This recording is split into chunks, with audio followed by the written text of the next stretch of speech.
नमस्कार, मेरा नाम संजय कुमार है और आपने देखना शुरू कर दिया है एएसआर न्यूज। हम बात कर रहे हैं कांग्रेस की।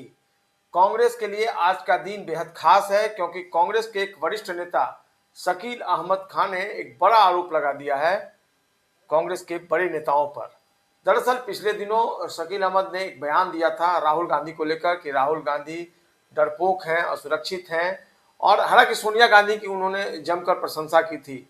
लेकिन उन्होंने जो राहुल गांधी को लेकर जो बयान दिया था उसको लेकर बिहार की राजनीति आज काफी गरमाई हुई है। हालात ऐसे पैदा हो गए हैं कि शकील अहमद खान का पटना के फुलवारी शरीफ इलाके में खोजा इमली में उनका घर है, जहां पर सुरक्षा व्यवस्था कड़ी कर दी गई है। पटना पुलिस के जवानों और अधिकारियों की तैनाती कर दी गई है। इसको लेकर तमाम तरह के आरोप शकील अहमद खान ने लगाए हैं कि उनके घर पर पटना या मधुबनी में हमला करने की साजिश रची जा रही है और इसके बाद सुरक्षा व्यवस्था जो है वो कड़ी की गई है। इस बीच कांग्रेस ने ऐलान कर दिया है कि शकील अहमद खान के खिलाफ आज पटना में प्रदर्शन होगा और प्रदर्शन हो भी रहा है।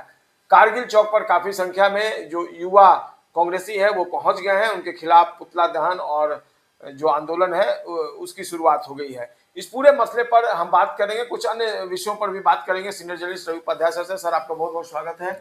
और शकील अहमद खान ने ऐसा क्या बयान दे दिया था कि आज इतनी तल्ख नाराजगी कांग्रेसियों में, और उसके बाद शकील अहमद खान क्या सुरक्षा बढ़ा दी गई? देखिए, निश्चित रूप से पहले संजय जी, उनका नाम है शकील अहमद, डॉक्टर शकील अहमद।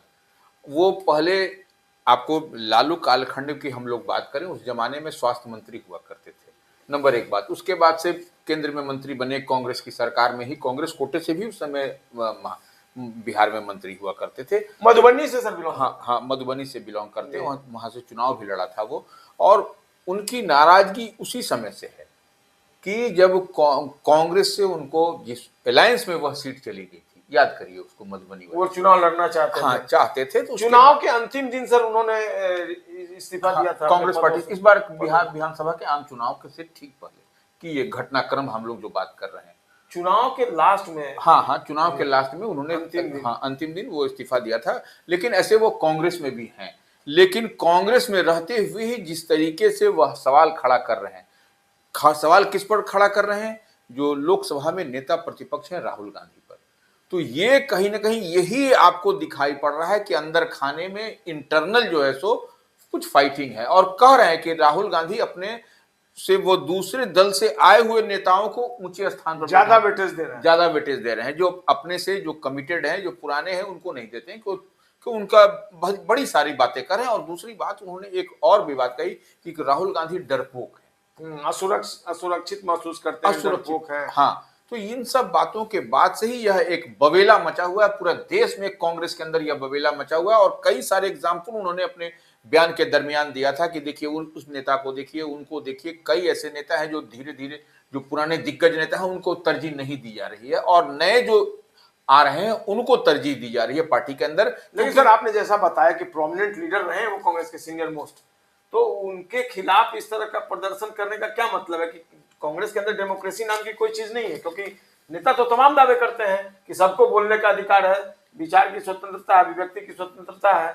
तो ऐसे में कांग्रेस उनके खिलाफ प्रदर्शन क्यों करना चाहिए? कांग्रेस के यूथ के जो लीडर्स हैं और जो कार्यकर्ता हैं। नहीं, देखिए, एक बात समझना पड़ेगा, आप किसी भी दल में अपने शीर्ष, उस दल के अगर यदि शीर्ष नेता के खिलाफ इस तरीके से, अगर यदि बिलो द बेल्ट, हम पॉलिटिकल लाइन में इसको बिलो द बेल्ट कहते हैं, कि आप इस तरीके से बात करिएगा तो कहीं कुछ आपको जिसने, और वो अपना बैकग्राउंड भी बताते हैं कि हमारा परिवार रहा है कांग्रेस से, तो यह निश्चित रूप से रहा है, उसमें कहीं कोई दो मत नहीं। लेकिन जितनी बात वह कह रहे हैं, उनके बयानों को आप अगर यदि डिकोड करिएगा तो लगता है कि कहीं ना कहीं कुछ वो है, प्लानिंग वे में, प्लान्ड वे में हो रहा है। क्या इशारे पर है क्या किसी के? हाँ, निश्चित रूप से। यह देखिए, राजनीति तो हम संजय जी बार बार कहते हैं संभावनाओं का खेल है, कौन कब कहां, कौन किधर अपने सुख सुविधा के लिहाज से आएगा जाएगा, इस पर तो आप नहीं कह सकते।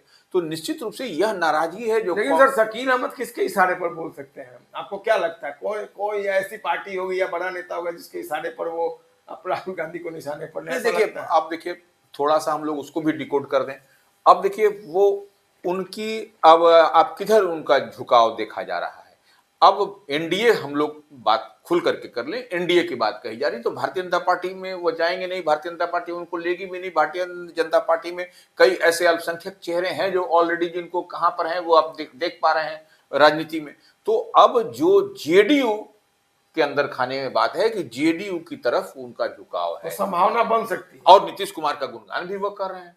बहुत बड़ा खुलासा कर रहे हैं रवि सर कि जेडीयू की तरफ शकील अहमद जी का जो झुकाव है वो देखा जा रहा है। हाल के दिनों में जो बयान आया है नीतीश कुमार का, वो लगातार गुणगान कर रहे हैं, उनकी शान में लगातार वो कई तरह के बयान दे रहे हैं।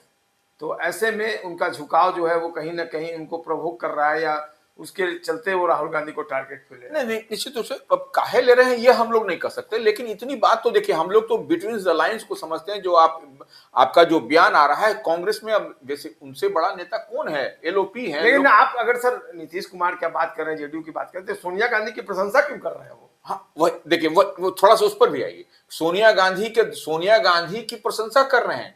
राहुल गांधी के पिताश्री जो स्वर्गीय राजीव गांधी है, उनकी प्रशंसा कर रहे हैं। लेकिन राहुल गांधी देखिए, वह अपने आप को असहज महसूस कर रहे हैं, और वह पीड़ा कहां से लोकसभा चुनाव के दरमियान जो दिखाई पड़ता है, उस कालखंड को आप जोड़िएगा तो सब कुछ आपको स्पष्टता के साथ दिखाई पड़ जाता है। लेकिन कांग्रेस ने उनको क्या नहीं दिया।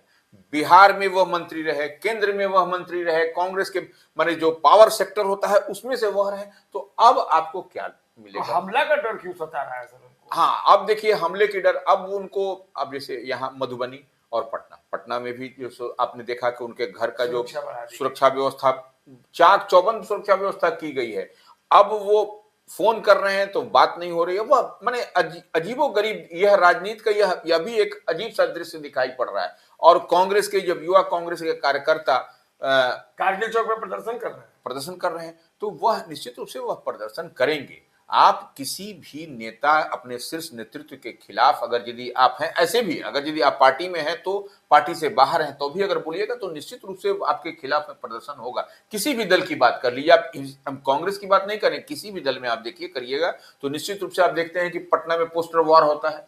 तो पोस्टर वार भी टाइप ऑफ ये है, तो इस तरीके से होता है। इसलिए इसको नहीं सोचना चाहिए। लेकिन हाँ, तब है कि उनकी सुरक्षा पुख्ता की गई है, पटना से लेकर मधुबनी तक। और युवा कांग्रेस जो है सो निश्चित रूप से मुखर है शकील अहमद जी के खिलाफ। बिल्कुल सर, कांग्रेस पर ही आ जाते हैं। जो कांग्रेस के जो विधायक थे, डैमेज कंट्रोल को लेकर मीटिंग हुई वहां पर, और अब कांग्रेस के अंदर खाने से एक खबर आ रही है कि कृष्णा अल्लावरू और राजेश राम के लिए आने वाले दिन जो है वो मुश्किलात से भरे होंगे।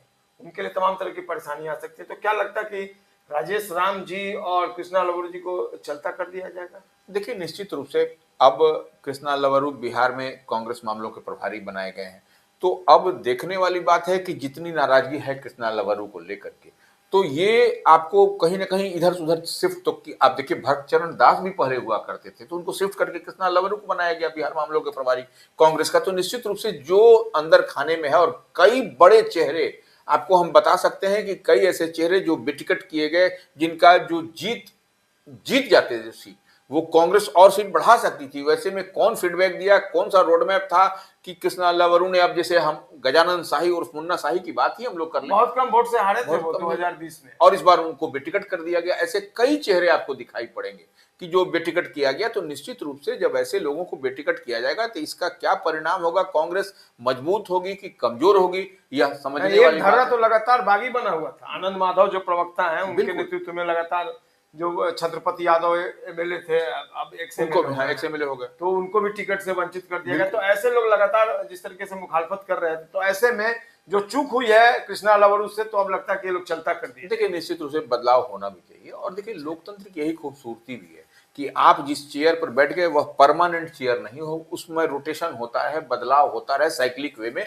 तभी आपका संगठन भी मजबूत होगा, आपका स्ट्रक्चरल ढांचा भी, जो संगठनात्मक ढांचा है वह भी मजबूत होगा, उसमें आप सबको एकोमोडेट भी कर पाइएगा। तो कई सारे चीजें हैं जिसको कांग्रेस को देखना पड़ेगा। और निश्चित रूप से अब कोई निकट भविष्य में बिहार में चुनाव नहीं होना है, माने जो जिसमें जन सरोकार से जुड़ा, अगर जिसे हम लोग बात करें विधानसभा का हो, लोकसभा का हो, तो यह एक टाइम शेड्यूल में ही होगा।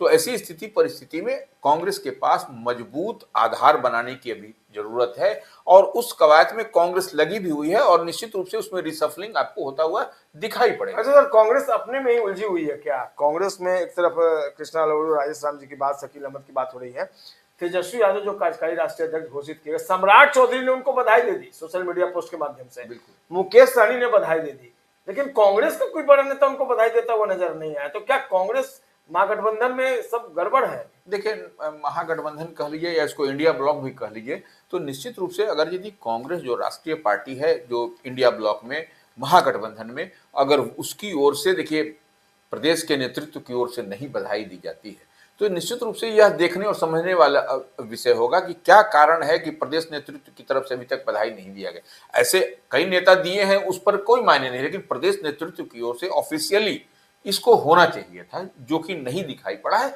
तो निश्चित रूप से जो बात है, जो शक की सुई है, तो यह जो धुआं उठ रहा है, धुआं क्या उठ रहा है कि कांग्रेस और आरजेडी के बीच में ठीक ठाक नहीं, तो इस पर कुछ बल पड़ता कहीं है, ना कहीं आग लगी हुई है। आग, हाँ निश्चित रूप से वो धुआं उठ रहा है, तो बिना आग के तो धुआं उठता नहीं है। तो इतनी बात तो समझ लीजिए, कुछ न कुछ तो है अंदर खाने में चल रहा है, जो टग ऑफ वार जो हम लोग कहते हैं, जो उस मुकेश सहनी हाँ शुभकामना दे रहे हैं, बधाई दे रहे हैं। मुकेश सहनी तो विकासशील इंसान पार्टी वीआईपी के सुप्रीमो है, उन पार्ट एंड पार्सल है वो महागठबंधन इंडिया ब्लॉक में, तो निश्चित रूप से उनको वही नेता है, सर्व संरक्षक भी हैं, सब कुछ वही है, तो निश्चित रूप से उनको देना भी चाहिए। ये सम्राट चौधरी जो दे दिए, इसके पीछे क्या पॉलिटिक्स है, वो बधाई दे रहे हैं। यही देखिए, यही लोकतंत्र की खूबसूरती है कि आप किसी भी बता भी रहे थे, हाँ कि किसी भी दल में रहिए, कहीं पर भी रहिए, आपको एक दूसरे को धन्यवाद अगर यदि होता है तो देना चाहिए। ठीक है, आपकी विचारधारा अलग है, आपकी धारा अलग है, वह आप सामने रहिए तो आमने सामने आप माने वो हो, लेकिन जहां पर बधाई शुभकामना देना, उसमें तो कहीं कोई दिक्कत होनी भी नहीं चाहिए,